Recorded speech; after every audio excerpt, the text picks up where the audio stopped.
Hello. So first of all, this is a day late. I'm sorry. I tried to film it yesterday, but I kept either deleting it accidentally or forgetting to press the record button, or things kept going wrong and wasn't feeling great and it was late, and so I decided I was just going to skip a day and do it today. Mariko's actually also going to be a day late this week because she just has a really busy Thursday, so we're just all pushed back a day this week. What we're doing this week is we're going to talk a little bit about Halloween and Halloween costumes because the season is upon us.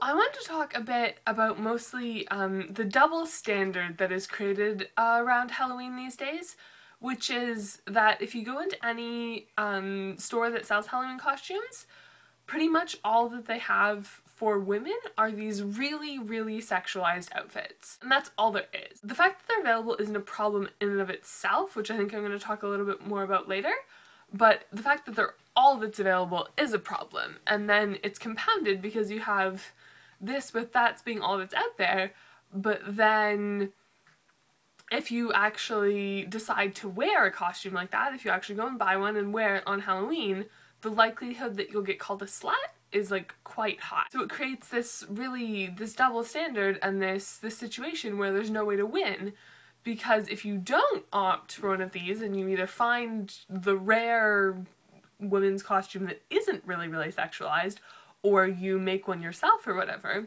and you wear one that's more covering, you'll probably get called a prude.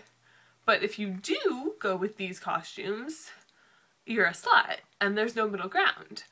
It's like, first of all, of course, those two labels in and of themselves are really problematic, which I don't have time to go into today, but just the fact that it forces everyone into this dichotomy, and there's no way to win.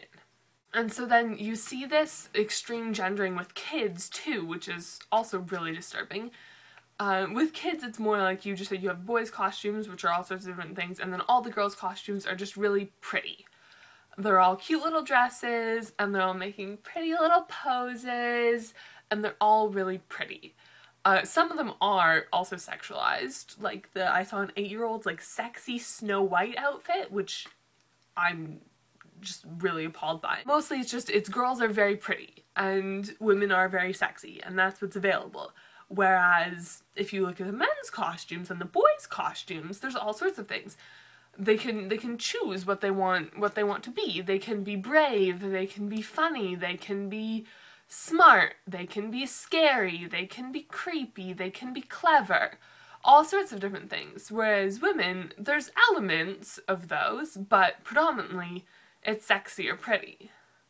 Those are the options. And so what that tells us as girls and as women is that the only valid way to present yourself on Halloween, and this is mirrored in the rest of society in general, but it really becomes really apparent at Halloween, the only way to present yourself as a woman and as a girl on Halloween is for your physical appearance. That's all that's valuable about you, is your physical appearance, because that's all that these are highlighting, is what you look like. And it's saying that that's the most important quality about you as a girl, is what you look like, and you as an object, and you as sex appeal.